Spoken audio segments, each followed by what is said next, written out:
Hello. In this demonstration, we'll try to schedule a Microsoft project for your master's degree. Let's say you plan to complete your master's degree here at Boston University. We will try to schedule 10 tasks such as Course 1, Course 2, Course 3, Course 4, Course 5, 6, 7, 8, 9, 10.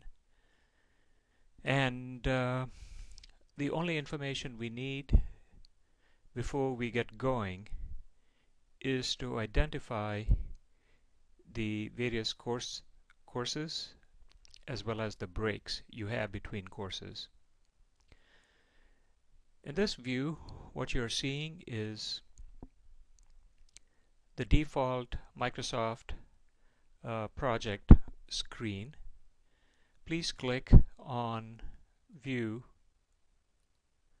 Toolbars. So if you click on View bar, you should be able to see the bar at the side. By clicking it again, it vanishes.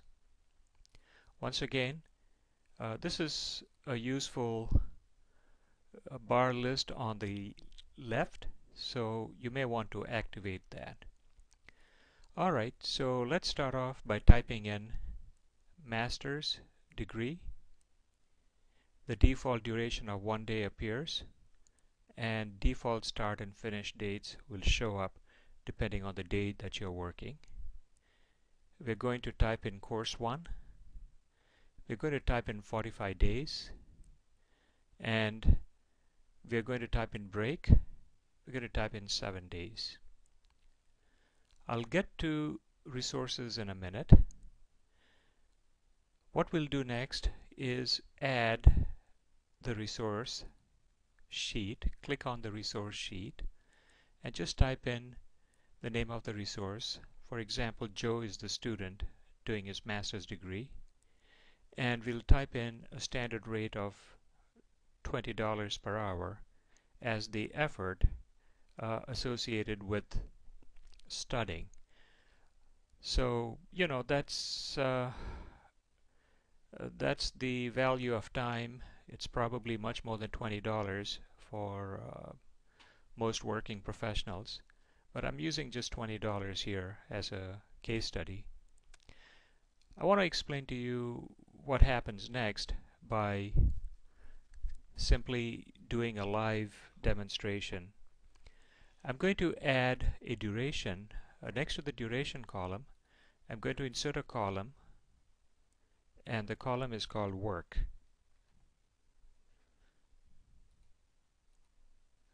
As soon as you type the column work, you see a default value of 0 duration.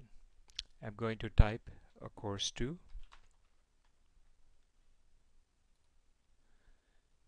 Has a duration of 120 hours.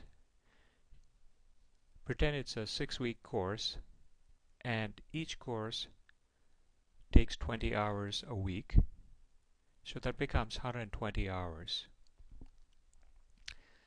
I'm going to add the resource. The duration of these courses are 45 days, but just watch what happens when I type a resource name. So Joe is our resource, and as soon as I enter Joe's name, what happens is it says that working 40 hours a week, if Joe is going to take a course that requires 120 hours worth of effort, Joe can finish the course in 15 days. But I'm going to change this because we know our courses last 45 days if they are online courses, and I'm going to change it to 45 days. As soon as I do that, you see that Microsoft changes the duration of the work effort from 120 days to 360 days, because it somehow assumes that Joe is working for a longer duration. What we're going to do is we're going to click the button here with an exclamation mark and suggest here that the resource will work fewer hours per day, so the task will take longer. Alright, so this looks 120 hours.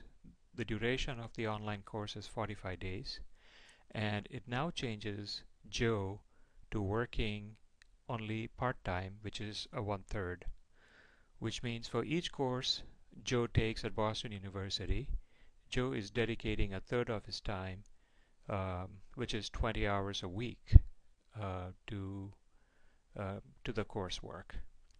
I'm going to go to the next task and type in break, and break is just a break between classes. I find it easy to use break as a task, but we'll just say it's 0 effort, and let us say the break we have is a longer break. Let's pretend it's a Christmas break or a holiday break here, and I'm going to type in 30 days.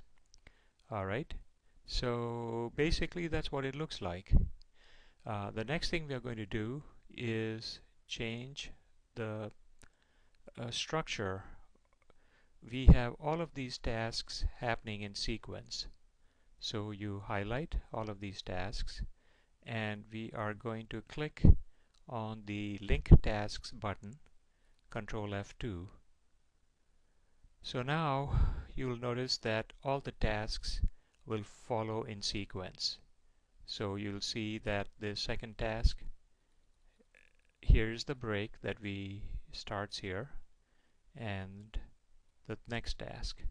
Finally, I'm going to show you how to indent these tasks, because course 1 break, course 2 break are all children of the task called master's degree. So you're going to click indent, which is Alt Shift right, and then moves it over here. So now you can see that master's degree is the project summary task. So this is called a summary task, and course 1, course 2, these are all packages within your master's degree or activities. Finally, to make the exercise more interesting, we are going to add a column called cost. So let's insert a column, type in the word C, and we should go to cost over here. I'm going to enter cost, and the cost column is going to give you a summary cost for the time value associated with taking the course.